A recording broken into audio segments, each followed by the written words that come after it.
एक बार की बात है। जय, रोहन, मोहित एक ही कॉलेज में पढ़ा करते थे। वो तीनों बहुत अच्छे दोस्त हुआ करते थे। एक बार वो तीनों गर्मियों की छुट्टियों में बाहर जाने का सोचते हैं। सुनो यार, इस बार कुछ सोचा, कहाँ जाएं? नहीं यार, समझ नहीं आ रहा।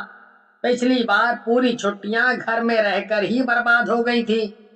इस बार नहीं होना चाहिए यार। हाँ यार, लेकिन हमें जल्दी सोचना होगा। पता चले सोचते सोचते छुट्टियां खत्म हो गई। हाँ यार, लेकिन कहाँ जाएं? बचपन में ठीक था यार। जब भी छुट्टियां पड़ती पापा गांव ले जाते थे। कोई झंझट नहीं। Good idea. तेरे गांव चलते हैं, क्या बोलता है? थोड़ा सा गांव की ठंडी ठंडी हवा खाएंगे। इस गर्मी में ठंडी के मजे मिल जाए। इससे ज्यादा क्या ही चाहिए। हाँ यार, चलते हैं, क्या बोलता है? वो अगले दिन सारी तैयारी करके रोहन के गांव जयमलपुर के लिए बस में बैठकर निकल जाते हैं। उन्हें वहां पहुंचने में पूरा दिन लग जाता है।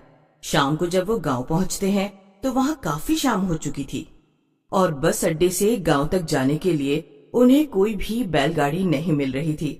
तभी उन्हें दूर से बैलगाड़ी आती हुई दिखाई देती है। वो जोर जोर से उस बैलगाड़ी वाले को बुलाने लगते हैं। भैया, ओ बैलगाड़ी वाले भैया, जरा रुकिए। अरे बच्चों, कौन हो तुम? हैं? यहाँ के तो नहीं लगते। कहाँ जाना है तुम्हें? जयमलपुर जाना है चाचा, शहर से आए हैं आज ही।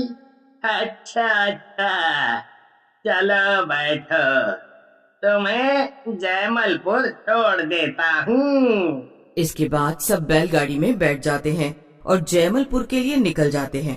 वैसे तुम्हें किसके यहाँ जाना है? मैं भी यहीं का रहने वाला हूँ। मैं भोला राम जी का पोता हूँ। बस इस बार गर्मी की छुट्टियों में अपने गांव आया हूँ। ये दोनों मेरे दोस्त हैं। अच्छा, तो तुम राकेश के बेटे हो? कैसे हैं तुम्हारे पिताजी? आप मेरे पापा को जानते हो? जब वो छोटा था तो मेरे साथ ही रहा करता था। फिर वो पढ़ाई के लिए बाहर चला गया। अपने पिताजी को बोला करो बेटा कि कभी आ जाया करे गाँव में। जी, घर जाकर पापा से जरूर बोल दूंगा। और बच्चों, आते समय किसी तरह की कोई दिक्कत तो नहीं हुई ना? नहीं चाचा, हम तो मजे से आए हैं। गांव पहुंचने में और कितना वक्त है? बस थोड़ा और, थोड़ी देर में हम गांव पहुंच जाएंगे। इसके बाद वो सभी गांव पहुंच जाते हैं और बैलगाड़ी वाले भैया उन्हें रोहन के घर के सामने उतार देते हैं और जोर जोर से भोला राम जी को आवाज लगाने लगते हैं। इसके बाद रोहन के दादाजी बाहर आ जाते हैं। दादाजी नमस्ते। दादाजी नमस्ते। दादाजी नमस्ते। नमस्ते नमस्ते। आओ बच्चों, अंदर आओ। राकेश की माँ, रसोई से बाहर आओ। देखो, बच्चे आ गए।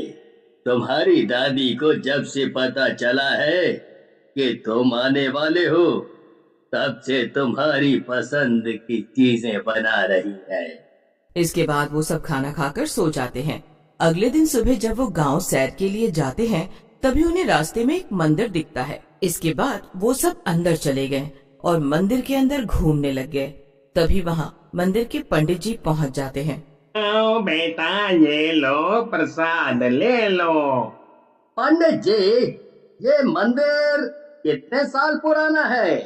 हाँ बेटा, ये मंदिर काफी साल पुराना है। कई सालों पहले एक राजा ने ये मंदिर बनवाया था। तब से यहाँ के लोग इस मंदिर की देखभाल किया करते हैं। अरे वाह, ये इतना ज्यादा पुराना है। हाँ बच्चों, चलो बच्चों, अब मैं चलता हूँ। वाह यार, राजा महाराजाओं के टाइम का मंदिर। उन राजाओं की जिंदगी कितनी सेट होती। इसके बाद वो सब घर चले गए। रात को जब वो सब मिलकर खाना खा रहे थे, तभी मोहित पुराने मंदिर का जिक्र करता है। दादाजी, गांव में जब हम घूम रहे थे तो हमने एक मंदिर देखा। पंडित जी बता रहे थे कि उस मंदिर को एक राजा ने बनाया है। हाँ बेटा, वो काफी पुराना मंदिर है। जब मैं छोटा था तो मेरी माँ मुझे उस मंदिर की कहानी सुनाया करती थी। कैसी कहानी दादाजी? बताता हूँ। एक बार राज्य में एक तांत्रिक आया और वो रोज रात को गांव से बच्चा चुराकर उसकी बलि देता था। उसके पास एक किताब थी जिसमें अगर आप अपना एक बूंद खून डाल दो तो वो किताब आपकी एक इच्छा पूरी कर देती थी। अभी वो किताब कहाँ है दादाजी? उसी मंदिर में जहाँ तुम आज गए थे, वहीं। मेरे दादाजी बताते थे कि महाराज ने वो मंदिर उसी किताब को कैद करने के लिए बनाया था, ताकि उस किताब के काले जादू को मंदिर की पवित्र शक्तियां अपने काबू में कर सकें। इसके बाद सबने खाना खाया और सब सोने चले गए, लेकिन रोहन और जय मंदिर के बारे में सोच रहे थे। रोहन, मंदिर में चले क्या? क्योंकि दिन में तो वहाँ पंडित जी रहेंगे और वो हमें किताब ढूंढने नहीं देंगे। इसलिए बात मान, अभी चलते हैं। यार, दादाजी को पता चल गया तो कहीं दिक्कत ना हो जाए। यार, तू बहुत सोचता है, इतना मत सोच। मैं तो कहता हूँ चल। चल ना। देख, अगर वो किताब मिल गई तो सोच, हम उससे क्या क्या नहीं मांग सकते। इसके बाद सब उस कमरे के पास चले जाते हैं। वो उस कमरे को अच्छी तरह से देखते हैं। ये कमरा कितना पुराना है। रोहन, अगर मुझे पता होता कि तेरे गांव में ये सब देखने को मिलेगा तो मैं कब का यहाँ आ चुका होता। ये तो तूने ठीक कहा। वो देखो, संदूक। वाह, चलो उसमें देखते हैं, पक्का उसमें कुछ होगा। हाँ जय, चल उसे खोलते हैं। इसके बाद वो सब मिलकर उस संदूक को खोलने की कोशिश करते हैं, लेकिन वो संदूक नहीं खुलता। इसके बाद वो सब मिलकर उस ताले को तोड़ने की बहुत कोशिश करते हैं, लेकिन ताले को कुछ नहीं होता।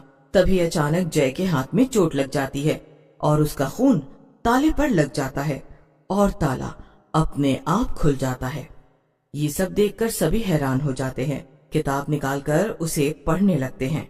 जो भी अपने खून की एक बूंद इस किताब को देगा, उसकी एक इच्छा पूरी होगी। वाह यार, एक बार करके देखें, क्या बोलते हो? नेकी और पूछ पूछ, चल देखते हैं।